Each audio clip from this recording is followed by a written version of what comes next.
Hey everyone, so welcome back to our channel. I'm Cassandra, this is Mom, and we're Millennial Mom, and today we're going to talk about Little Women Atlanta Season 6, Episode 5, Life Worth Celebrating. And this whole episode was kind of the episode we already been working up to, which was Minnie's death. And so we found out that it was 3 months of no taping.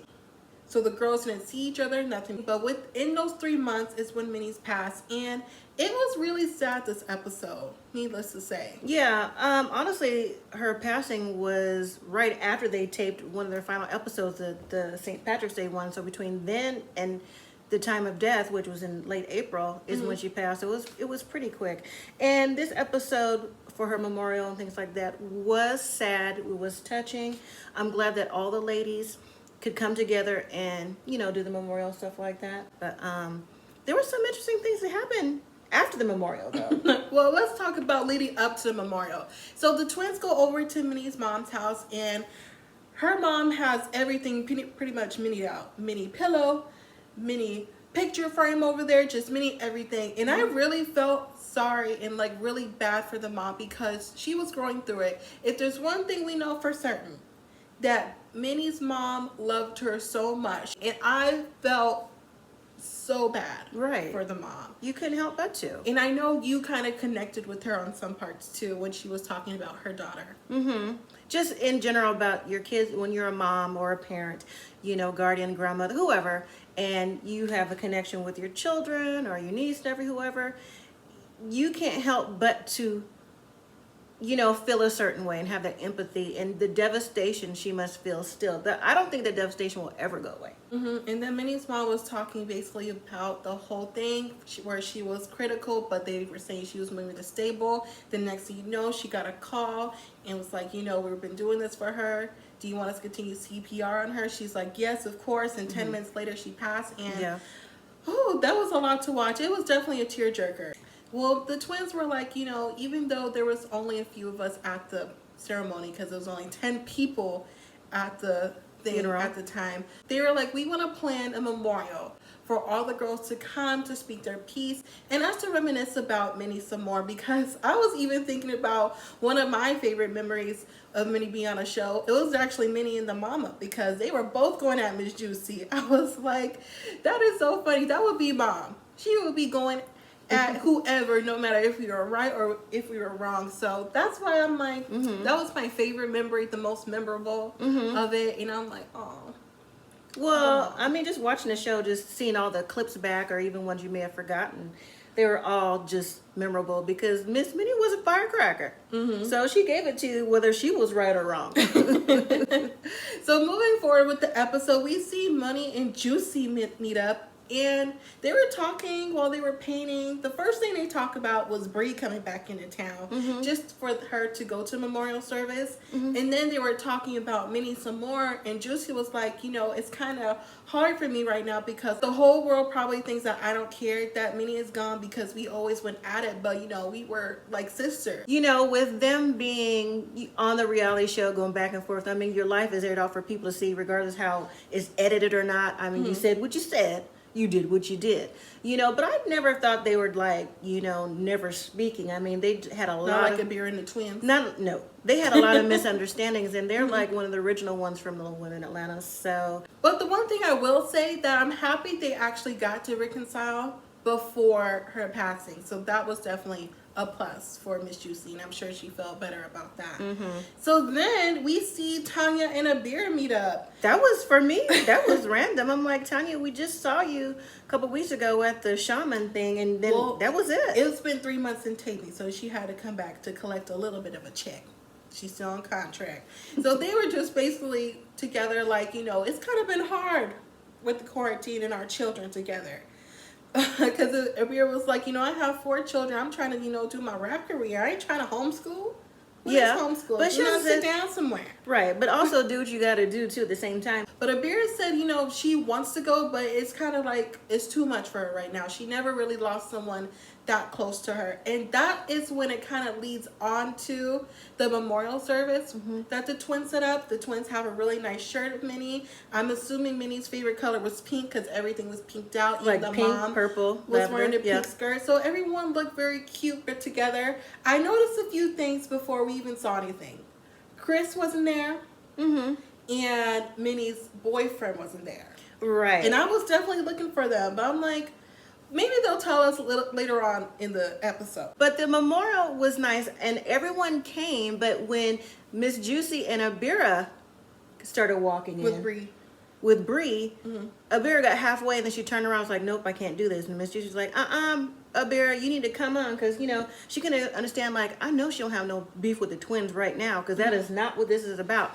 But it turns out that Abira was having, it looked really like an anxiety kind of thing. Yeah, I didn't even think she turned around because of the twins. Because if she didn't want to go, she wouldn't have went anyways. Because I'm pretty sure she knew that the twins set it up. So I didn't think it was about them. I thought it was about her and her anxiety or whatever she was going through at the time. Which it was, we found out. But that whole ceremony was very nice. They said very nice words about Minnie. They did. They're reminiscing, you know, Minnie twerking when she's drunk. I thought that was funny. And everyone made a really nice letter in a little lotus flower and sent it off in the lake. Even Abira did it too as well. And it was a nice moment.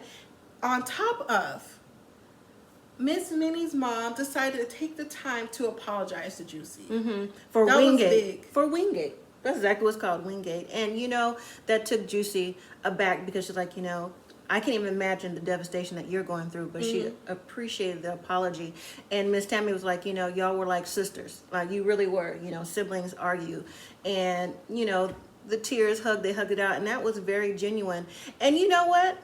When they're all saying these things about Minnie and let that lotus flower go, and it was time to wrap up the ceremony, it was sunset. And the sunset was like pink and purple. That's God right there.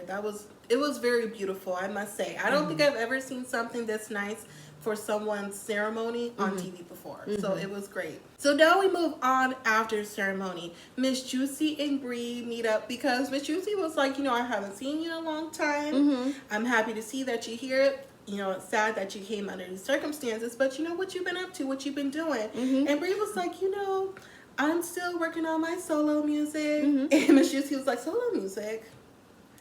What was the change of heart? Yeah, because you know what? She's part of the left cheek, right cheek thing. And honestly, I don't know which cheek she is. She's the left cheek, because I never knew which cheek she was, but she's the left cheek. And she was like, you know, I'm pretty much leaving the left cheek to the side. There's no more booty for me. It's just going to be just me. She hasn't chosen her name yet, but Miss Juicy was like, so what happened between you and Brie? Like, did she sleep with your man? Did she sleep with Wooda? I said, Emily did not sleep with Wooda. And she was like, no, it was nothing like that. It was more so they would go to the studio.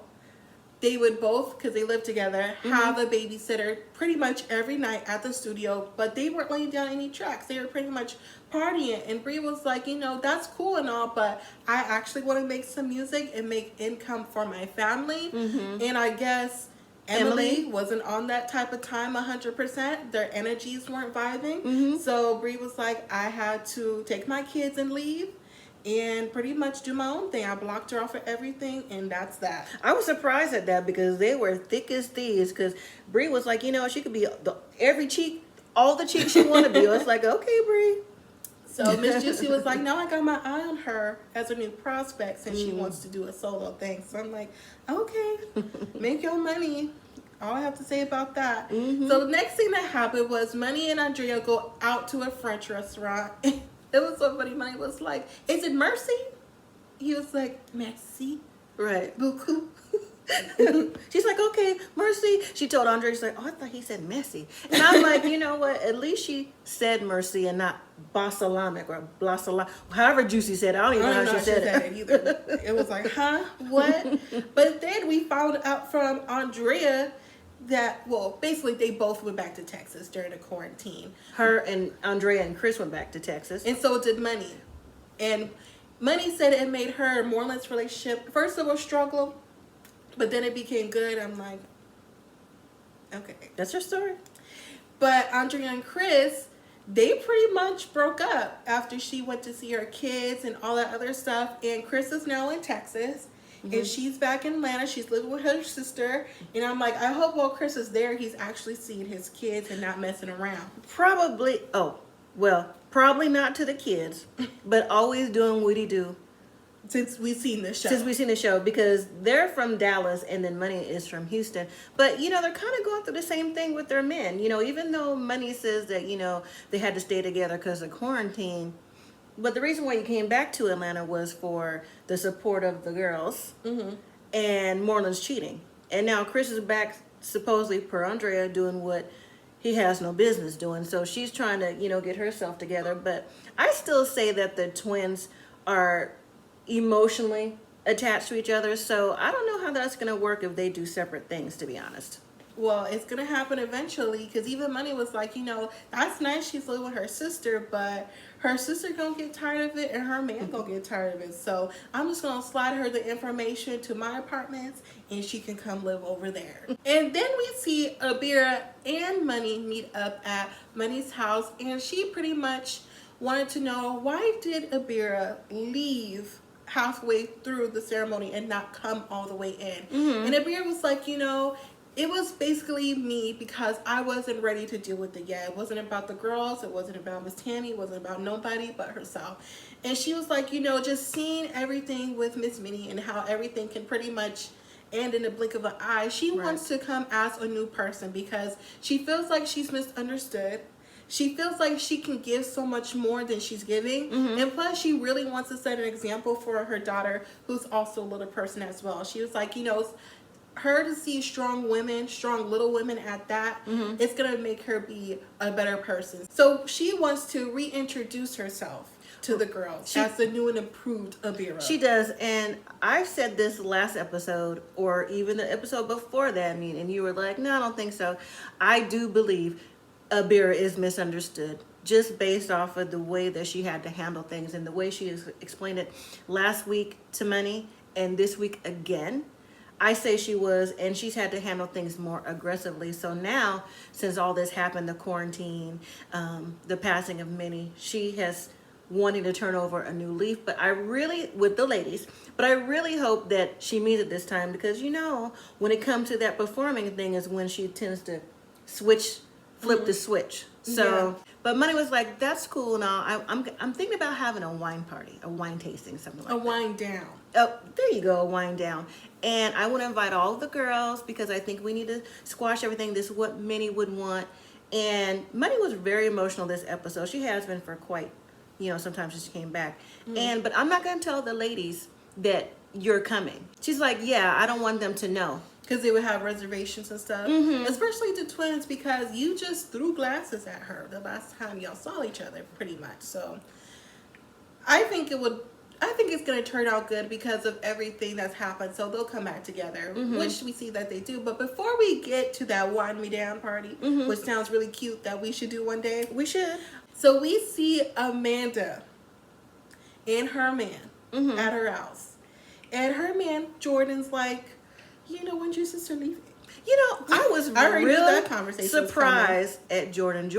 You were? Yes, Jordan is easygoing. He's laid back, and he's usually like, okay, he understands the situation with Chris, because he's been around for a while. So I was surprised that he was like, when your sister leave? I wasn't surprised by that, because now they're married. They're trying to have a baby. They're trying to build their life. And with what you just said, he understands Chris and knows the Chris situation. And he's probably tired of it. And wants Andrea to okay, she can stay for a while, but she needs to get it together. Because it's like, what if my sister was here all the time? Well, then what? But he knows that Andrea and Amanda have a deeper connection than that. I mean, that's how he met them anyways. So Amanda goes in to have that conversation with Andrea, and she's like, Jordan kind of wants to know, when do you plan on leaving? And Andrea was like, dang, I thought I was going to have more time than this. I was like, see, she would have stayed there for as long as she could have, knowing she could have left if she really wanted to. But really, Amanda's kind of scared for her sister, because she hasn't been on her own, and she thinks if she fails, she's automatically gonna go back to Texas with Chris. Well, honestly, neither one of them have been on their own. Andrea's always been with Chris. And before that, you know, Amanda and Andrea were together roommates. And then Amanda got with Jordan and they got married and like that. So they've never been single together. So I think it would be the same vice versa. Mm-hmm. So now they're at the Wipe Me Down party, or the Wine Me Down party. Ooh. It's very boho chic. They have the stuff out like when they were at the Shaman. It's very cute, nice, trying to be very, you know, a Peaceful, vibe, a good very vibe going zen. on. That's why I said, that's zen. It's peaceful. Also a little bit of a setup, but you know, that's here or there. So everyone's there, and Money was like, you know, let's play a game. Well, everyone but Abira was there. And then when Money did say, let's play a game with different color Sharpies, like, you know, write down, you know, maybe your secrets that no one knows about you, Right. put in the book. But I'm like, all the Sharpies should be the same, because all you got to look to see who had that Sharpie, you know, who it was. Or is that me? I wasn't even paying attention like Well, that. I I did. thought they all had different ones. But I thought it was so funny. They only got through one sticky note or whatever, and that was, I don't wear underwear all the time. Turns out it was Miss Juicy. I was like, okay, thank you for the information, I guess. But then here comes Abira, and everyone's looking at Money like, the whole time, you knew. She was like, so just hear me out. Mm-hmm. You know, we've been going through some things as a group, and Abir wanted to talk to you guys just to make peace. And Abir, which I really liked that red short wig she had on. I like that wig on her too. It was really cute. She came in really cute, and she was like, you know, I know that I came into this group very high strung, you know, maybe I came off with a little attitude. I didn't really mean all that. It's kind of how I was raised. You know, I wasn't coddled. I wasn't sheltered or anything. I was bullied at school and in a community, and I came home. I was pretty much told, you know, stuck it up. You got this. More power to you. Right. Nothing else like that. But then the girls were like, you know, I had this happen to me too. You know, I had my head stuck in the trash. So they were all connecting off of their situations and stories as being little women, and that's when they started to cry, and especially one of the twins. When they sit by each other, I never know who's Well, I which. could tell them by their tattoos. The tiger tattoo is Amanda. The one that goes across is Andrea. But it was Amanda, because Amanda is the spokesperson of the twins. I'm serious. And she was like, you know what? I just don't want to argue with no one. That's just not what I want to do. Or for Minnie, because if Minnie was here, she wouldn't want this. You know, she wanted us to all come together like we were supposed to do last time, but it didn't happen. But I'm glad that they all decided that that's what they were going to do. That's the road they were going to take, because honestly, things can happen in the blink of an eye.